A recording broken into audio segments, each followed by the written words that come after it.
嗨，亲爱的书友们，欢迎来到书海时光，一个为你每日推荐好书的心灵驿站。赶快关注我们，一起畅游书海，让阅读点亮每一天的精彩。大家好，今天我怀着无比激动的心情，向大家介绍一本足以改变你人生轨迹的书《先发影响力》。这本书的作者是罗伯特·西奥迪尼，他是全球知名的说服力和影响力专家，被人们誉为影响力之父。他曾写过一本风靡全球的著作《影响力》，而《先发影响力》则是他在影响力领域的又一巅峰之作。这本书的价值究竟有多大呢？想象一下，在当今这个信息爆炸的时代，我们每天都被无数的信息所淹没，无论是商业谈判、职场沟通，还是日常生活中的交流，我们都渴望能够脱颖而出，掌握主动权。先发影响力就像是一把神奇的钥匙，能够帮助你打开通往成功沟通的大门。它不仅仅是一本教你如何说服别人的书，更是一本让你学会如何提前布局，在潜移默化中影响他人决策的宝典。你可以想象一下这样的场景，在商业谈判中，你还没有开口，对方就已经对你产生了好感，对你的提议充满期待。在职场中，你提出的方案总是能轻易获得同事和上司的支持。在生活中，你能够轻松地让家人和朋友理解你的想法，并按照你的意愿行事。这并不是天方夜谭，而是先发影响力能够带给你的真实改变。说到这里，我想和大家分享一个名人的故事。史蒂夫·乔布斯，这位苹果公司的传奇人物，他的影响力不仅仅体现在他卓越的产品设计能力上，更在于他强大的沟通和说服力。在苹果的产品发布会上，乔布斯总是能够用他那极具感染力的演讲，将观众带入他所描绘的世界。他是如何做到的呢？其中很重要的一个原因就是他深谙先发影响力的奥秘。在发布会之前，他会精心设计每一个细节，从舞台的布置到演讲的节奏，从产品的展示方式到与观众的互动环节，每一个环节都经过精心的策划和安排。他会在演讲的开头就抓住观众的注意力，通过讲述一个引人入胜的故事或者提出一个震撼人心的观点，让观众在不知不觉中被他所吸引，为接下来的产品介绍做好铺垫。这就是先发影响力的魅力所在，它能够在无形之中影响人们的思维和决策。那么，究竟什么是先发影响力呢？先发影响力是指在展开沟通、提出诉求之前的最后一刻，或者在说服过程的很早阶段，就能够抓住别人的注意力，开口之前就奠定胜局。这本书的核心观点是，在展开沟通之前，我们可以通过一些特定的方式，提前引导他人的注意力，从而在无形之中影响他们的决策和判断。接下来，就让我们一起深入探讨先发影响力中的各个重要要点。1. 特权瞬间，抓住注意力就能影响决策。特权瞬间是先发影响力中一个非常重要的概念，它指的是在一个特定的时间窗口内，人们的思维和决策更容易受到外界的影响。在这个瞬间，我们可以通过一些巧妙的方式引导他人的注意力，从而影响他们的决策。特权瞬间背后的心理学原理主要有两个方面，一是注意力焦点效应，二是决策的启动效应。注意力焦点效应指的是，人们的注意力是有限的，当我们的注意力集中在某个事物上时，我们就会忽略其他事物。在特权瞬间，我们可以通过一些方式，将他人的注意力引导到我们希望他们关注的事物上，从而影响他们的思维和决策。决策的启动效应指的是，人们的决策很容易受到初始信息的影响。在特权瞬间，我们可以通过提供一些特定的初始信息，来启动他人的决策过程，从而引导他们做出我们期望的决策。利用视觉线索，通过一些视觉上的线索，如手势、眼神、面部表情等来引导他人的注意力。例如，在演讲中，演讲者可以通过手势指向大屏幕上的关键信息，或者用眼神与观众进行交流，从而引导观众的注意力。设置时间限制，给沟通设定一个时间限制，营造出一种紧迫感，从而抓住他人的注意力。例如，在销售过程中，销售人员可以告诉顾客，这款产品目前只剩下最后几件了，限时优惠活动将在今天结束，从而激发顾客的购买欲望。一好处，提高沟通效率。当我们的注意力被有效引导时，我们可以更快地理解对方的意思，更准确地把握沟通的重点，从而提高沟通的效率。增强说服力，在特权瞬间，我们可以通过引导他人的注意力，让他们更容易接受我们的观点和提议，从而增强我们的说服力。创造良好印象，一个善于抓住注意力的人，往往会给别人留下深刻的印象，为后续的沟通和合作打下良好的基础。书中提到，在注意力广度变窄的时候，人们倾向于把注意力集中在当前最显著的信息上。这句话深刻地揭示了特权瞬间的奥秘。在沟通中，我们要善于利用这一点，通过制造特权瞬间，将我们希望对方关注的信息凸显出来，从而影响他们的决策。2. 引导注意力，如何提前设定他人的思维定式。引导注意力是指在沟通之前，通过一些特定的方式，提前设定他人的思维定式，让他们更容易接受我们的观点和提议。引导注意力背后的心理学原理主要包括联想网络理论和启动效应。联想网络理论认为，我们的大脑是一个由各种概念、记忆、情感等相互连接的网络。当我们接触到某个信息时，这个信息就会激活与之相关的其他信息，从而影响我们的思维和决策。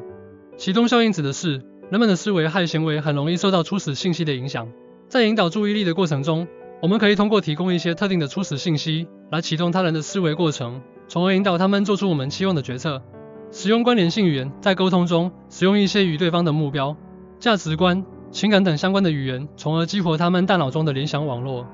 例如，在销售过程中，销售人员可以告诉顾客，这款产品非常适合追求高品质生活的人，从而让顾客将产品与高品质生活联系起来。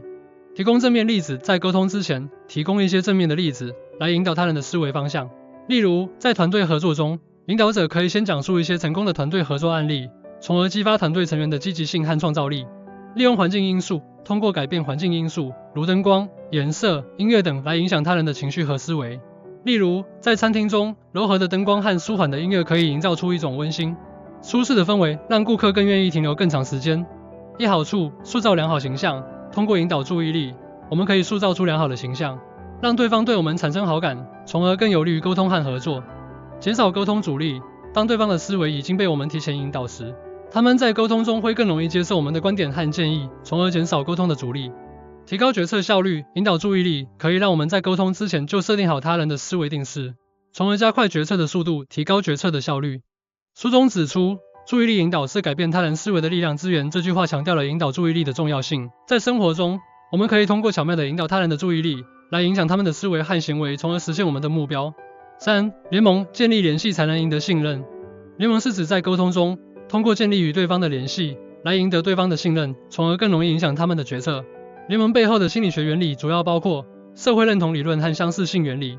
社会认同理论认为，人们在社会生活中会倾向于认同那些与自己相似或者与自己所属群体相似的人。当我们与对方建立联系时，我们就会让对方产生一种社会认同感，从而更容易赢得他们的信任。相似性原理指的是，人们往往更喜欢那些与自己相似的人。当我们与对方建立联系时，我们就会让对方觉得我们与他们相似，从而更容易获得他们的好感。寻找共同点，在沟通之前，寻找与对方的共同点，如兴趣爱好、价值观、经历等，从而建立联系。例如，在商务谈判中，谈判双方可以先聊聊彼此的家乡、兴趣爱好等，从而拉近彼此的距离。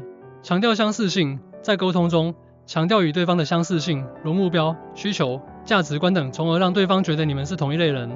例如，在团队合作中，领导者可以强调团队成员之间的共同目标和价值观，从而增强团队的凝聚力。创造共同经历，通过创造一些共同的经历，如一起参加活动、一起完成项目等来建立联系。例如，在公司内部组织一些团队建设活动，让员工们在活动中相互了解、相互信任。一好处，增强亲和力。当对方觉得我们与他们有联系时，他们会更容易对我们产生亲和力，从而更有利于沟通和合作。建立信任关系，联盟是建立信任关系的重要途径。当我们与对方建立了联系时，他们会更容易信任我们，从而更愿意接受我们的观点和建议。促进合作共赢，联盟可以让我们与对方在沟通中更容易达成共识，从而促进合作共赢。书中提到，建立联系是影响力的基石，这句话强调了联盟的重要性。在生活中，我们可以通过建立与他人之间的联系，来赢得他们的信任，从而更好地实现我们的目标。4. 情感共鸣是影响力的催化剂。情感是指在沟通中，通过激发对方的情感，来引起他们的情感共鸣，从而更容易影响他们的决策。情感背后的心理学原理主要包括情感感染理论和情感记忆理论。情感感染理论认为，人们的情绪和情感是可以相互感染的。当我们表达出一种强烈的情感时，我们就会感染到周围的人，让他们产生相同的情感。情感记忆理论认为，人们对那些能够引起他们情感共鸣的事物，往往会留下更深刻的记忆。在沟通中，我们可以通过激发对方的情感，来让他们对我们要传达的信息留下更深刻的印象。讲述感人故事，在沟通中，讲述一些感人的故事，从而激发对方的情感。例如，在公益活动中，讲述一些受助者的故事，可以激发人们的同情心和爱心。使用情感化的语言，在沟通中使用一些情感化的语言，如形容词、动词、语气词等，来表达自己的情感。例如，在演讲中，演讲者可以使用一些充满激情和感染力的语言，来调动观众的情绪。创造情感体验，通过一些方式，如音乐、视频、图片等，来创造情感体验。例如，在产品发布会上，通过播放一段感人的视频，可以引起观众的情感共鸣。一好处，增强情感连接。当对方与我们产生情感共鸣时，他们会更容易与我们建立情感连接，从而更有利于沟通和合作。提高信息传递效率。情感共鸣可以让我们要传达的信息更容易被对方接受和理解，从而提高信息传递的效率。激发行动力。情感共鸣可以激发对方的行动力，让他们更愿意采取行动来支持我们。书中指出，情感是影响力的催化剂，这句话强调了情感在影响力中的作用。在生活中，我们可以通过激发他人的情感来增强我们的影响力，从而更好地实现我们的目标。5. 互惠，给予才能获得。互惠是指在沟通中，通过给予对方一些东西来换取对方的回报，从而更容易影响他们的决策。互惠背后的心理学原理是互惠原则。互惠原则指的是人们在受到别人的恩惠时，往往会感到有义务回报对方。提供帮助，在沟通中主动提供帮助，例如帮助对方解决问题、提供建议、分享资源等。例如在职场中，当同事遇到困难时，我们可以主动伸出援手，提供帮助。赠送礼物，在沟通中赠送一些礼物，例如书籍、纪念品、优惠券等。例如在商务谈判中，我们可以给客户赠送一些有纪念意义的礼物，以表达我们的诚意。分享知识，在沟通中分享一些有价值的知识，例如行业动态、专业技能、经验教训等。例如在学术交流中，我们可以分享自己的研究成果和经验教训，以促进学术交流。一好处，建立良好关系。互惠可以让我们与对方建立良好的人际关系，从而更有利于沟通和合作。增强影响力，当对方觉得我们给予了他们有价值的东西时，他们会更容易对我们产生好感，从而更愿意接受我们的观点和建议。促进合作共赢，互惠可以让我们与对方在沟通中更容易达成共识，从而促进合作共赢。书中提到，给予别人东西会让对方产生一种负债感，从而更愿意回报你。这句话揭示了互惠原则的奥秘。在生活中，我们可以通过运用互惠原则来赢得他人的信任和支持，从而更好地实现我们的目标。以上就是《先发影响力》这本书的主要内容。通过对特权瞬间、引导注意力、联盟、情感和互惠等5个方面的深入探讨，我们可以看到，这本书不仅仅是一本关于影响力的书籍，更是一本关于如何与人沟通、如何建立良好的人际关系的指南。这本书的价值不仅仅体现在它为我们提供了一系列实用的方法和技巧，更在于它让我们对人性、对沟通有了更深刻的认识。它让我们明白，影响力并不是一种强制性的力量，而是一种建立在理解、尊重和信任基础上的艺术。那么，我们该如何运用这本书中的理念和方法来提升我们的影响力呢？首先，我们要学会观察和思考。在与人沟通之前，我们要仔细观察对方的特点，了解对方的需求和关注点。同时，我们还要思考如何运用特权瞬间、引导注意力等方法来提前设定他人的思维定式。其次，我们要善于运用情感的力量。在沟通中，我们要学会表达自己的情感，同时也要关注对方的情感反应。通过激发情感共鸣，我们可以更好地与对方建立联系，增强我们的影响力。最后，我们要始终坚持互惠原则。在生活中，我们要乐于助人，乐于分享，乐于奉献。通过给予别人帮助和关爱，我们可以赢得他人的信任和支持，从而实现更大的成功。朋友们，让我们一起行动起来，阅读先发影响力，运用书中的理念和方法，去开启一段全新的、充满影响力的生活。相信我，这本书一定会成为你人生路上的得力助手，助你实现梦想，创造辉煌。最后，我想用一句话来激励大家：人生就像一场旅行，而影响力就是你的指南针。掌握先发影响力，你将拥有改变世界的力量。让我们一起努力，成为一个拥有强大影响力的人，去创造属于自己的美好未来。谢谢大家。